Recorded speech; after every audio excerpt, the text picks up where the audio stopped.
E ele está fazendo tudo isso para quê? Para salvar as facções narcoterroristas brasileiras. Olavo Edu Carvalho, melhor canal de corte do YouTube.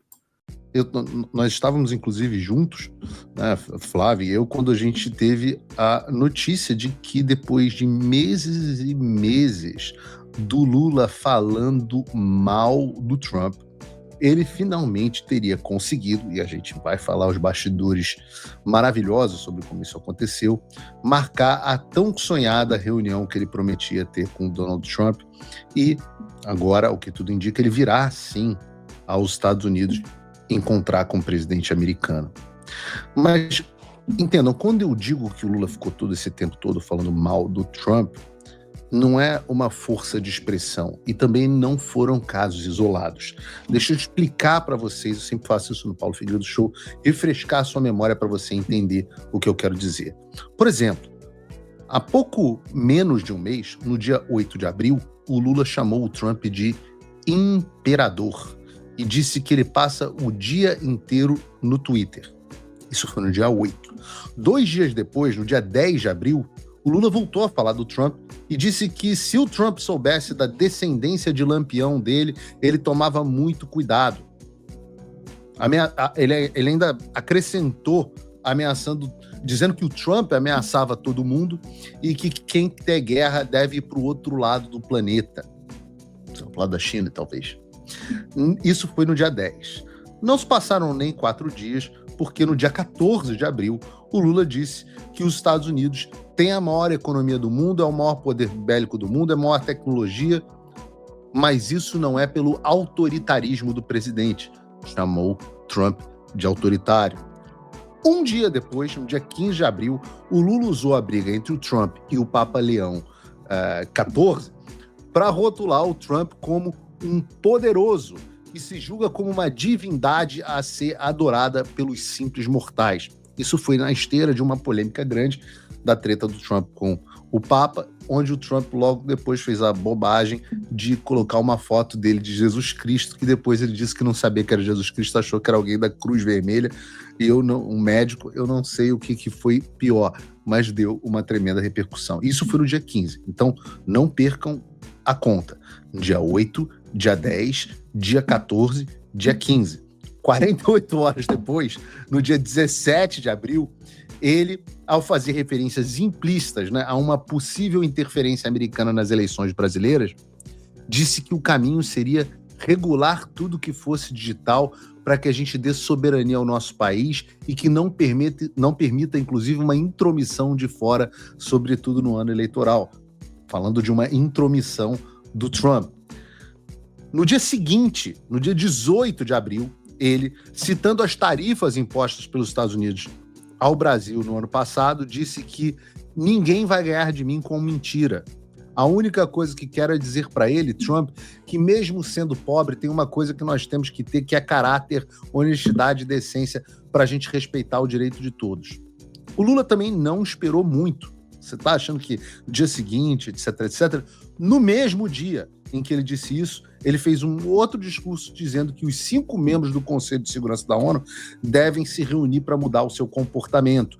Nós, segundo Lula, não podemos levantar todo dia de manhã e dormir todo dia à noite, sabe, com o Twitter de um presidente da República ameaçando o mundo e fazendo guerra. Um dia depois, e é frenético, entendam que é frenético, sobre a guerra no Irã, um dia depois, em 19 de abril, o Lula declarou que, enquanto astronautas sobrevoam a Lua, bombardeios matam de forma indiscriminada civis, mulheres e crianças no Oriente Médio. Alguns membros permanentes do Conselho de Segurança da ONU sem amparo, sem carta da ONU, se referindo aos Estados Unidos de Trump. E, só para fechar essa rápida coletânea, no dia 23 de abril, durante a Feira Brasil na Mesa, o Lula fez a seguinte afirmação: as nossas universidades podem prestar um serviço inestimável ao continente africano, para fazer inveja, inclusive, aos colonizadores da África que não cuidam disso. Enquanto o Trump quer fazer guerra, nós queremos ensinar o povo africano a fazer paz, produzindo alimento e irrigando o mundo. Essa foi só uma coletânea de mais em 15 dias, 2 semanas, mais de 15 vezes onde Lula difamou Trump. Pode ter certeza. As autoridades americanas estão cientes, municiadas e de posse de uma coletânea até mais completa do que essa que eu estou mostrando no programa de hoje. Porque o meu ponto aqui foi só dizer para vocês que o Lula passou todo esse tempo fazendo antagonismo ao Trump, dizendo que ele se achava um deus, dizendo que ele governava pelo Twitter, que ele estava empreendendo uma guerra ilegal contra o Irã, que ele estava interferindo, que o Trump só queria guerra, que ele se achava uma divindade. No entanto, mesmo depois de tanto latir e falar mal do Trump, o Lula vem, pelo menos ao que tudo indica, aos Estados Unidos. E é evidente que, diante dessa incoerência, deve haver um motivo muito válido que justifique a vontade do Lula em se reunir com o Trump. Mesmo passando todo esse tempo falando mal do Trump, o Lula está desesperado por uma reunião com o Trump e chamou e gastou todas as cartas que ele tinha na manga para conseguir essa reunião especificamente para essa semana. E segundo o que eu apurei, quais motivos seriam esses? Bom, são 2 assuntos fundamentais que o Lula viria a tratar com o Trump nos Estados Unidos, segundo a minha apuração. O primeiro deles é uma informação que eu recebi. De novo, então, levem aqui em consideração que o que eu estou apurando aqui são fontes que me passaram essas informações, e eu sempre dou o grau de certeza ao meu público. Essas são fontes confiáveis, que me deram essas informações que o Trump e Lula tratariam de 2 assuntos do lado de Lula. Lula viria aos Estados Unidos fazer um anúncio. E por isso ele viria com o Dário Durigan, ministro da Fazenda. Um anúncio na área econômica. Mais especificamente, um anúncio no setor de minérios, de terras raras, de uma parceria com os Estados Unidos. E é isso mesmo que você está me ouvindo. É isso mesmo. Segundo essas minhas fontes, o sujeito da esquerda que acusa o Flávio Bolsonaro de ser entreguista está vindo aos Estados Unidos para anunciar um acordo que entrega as riquezas naturais do Brasil para o malvadão Donald Trump e os Yankees americanos, os imperialistas. Os portugueses levaram o nosso ouro e agora Lula está entregando os nossos minerais críticos para os americanos. Fala pessoal, tá gostando desse vídeo? Não esqueça de deixar o seu like e se inscrever no canal Olavo Edu Carvalho para receber notícias quentíssimas todos os dias. Isso ajuda demais o nosso trabalho e o YouTube irá recomendar para mais pessoas. Ora, isso é de fato absolutamente plausível. Afinal, não seria a primeira vez. É só vocês se lembrarem que no final do mês passado, um mês atrás, a esquerda estava em polvorosa porque o Brasil tinha vendido a única mina de terras raras produtiva do país justamente para os Estados Unidos. E, segundo a esquerda, a um preço de banana. O que nos leva a uma outra recapitulação necessária, que é o que nós tratamos sobre o Congresso do PT, aqui no último programa que nós fizemos na quinta-feira passada. Aquele que apresentou a estratégia do partido para lidar com o Flávio. Lá tinha um triângulo, se vocês lembrarem, que apontava que uma das estratégias fundamentais do PT para derrotar o Flávio Bolsonaro era de pintá-lo como entreguista.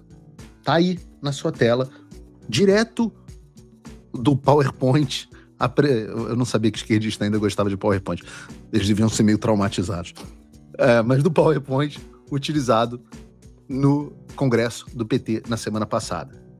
Quando você junta a viagem do Lula aos Estados Unidos para anunciar um acordo de terras raras e minérios com os Estados Unidos, com o fato de que, debaixo dele, o Brasil vendeu a única mina desses minerais para os americanos, eu falo com alguma tranquilidade que, do ponto de vista de discurso eleitoral, essa narrativa do Flávio entreguista foi, nesse ato, completamente sepultada. Completamente sepultada. Não haverá nenhuma dificuldade do Flávio Bolsonaro em qualquer momento que fosse confrontado falar a respeito dessas ações do Lula, né? Vamos falar, Flávio Bolsonaro, entreguista, não sei o quê. Ué, meu filho, foi o seu candidato, o seu presidente que vendeu para os americanos Serra Verde. Ora, foi o seu candidato, o seu presidente que foi lá implorar para o Donald Trump, foi lá em Washington, na Casa Branca, fechar acordos de minerais críticos com Trump. Foi o seu presidente. Como eu falei, e a gente vai conectar as coisas aqui, esse é um dos componentes dessa viagem do Lula. No entanto, nem de longe essa é a principal razão da visita do presidente do Brasil aos Estados Unidos. Isso porque, pelo que eu apurei, com múltiplas fontes nesse caso, a principal razão da visita é que o Lula foi informado de que a designação do PCC e do Comando Vermelho como organizações narcoterroristas poderia sair a qualquer momento por ordem do secretário Marco Rubio, que tem essa prerrogativa. Lembrem-se, isso já esteve bem perto de sair. Mauro Vieira pediu tempo, pediu que fosse segurado. Rubio, e ao que me consta, inclusive puxou a carta de que senão o Lula teria que falar direto com o Trump. Rubio foi a menos, segurou, mas a coisa tinha andado muito e estava no limiar de acontecer. Foi então que Lula resolveu puxar essa carta, fazer um apelo direto ao Donald Trump. Só que para isso, para pedir algo a Donald Trump, Lula precisava oferecer algo. E o que ele oferece? Justamente as riquezas minerais brasileiras, as terras raras, como moeda de barganha. Entendam a gravidade do que está acontecendo. O presidente do Brasil está vindo aos Estados Unidos se curvar ao seu arqui-inimigo, aquele que na visão dele é o diabo em pessoa, alguém que ele já disse ser a nova cara do nazismo, oferecendo as riquezas naturais brasileiras e com isso abrindo mão do discurso eleitoral importante para o PT. E ele está fazendo tudo isso para quê?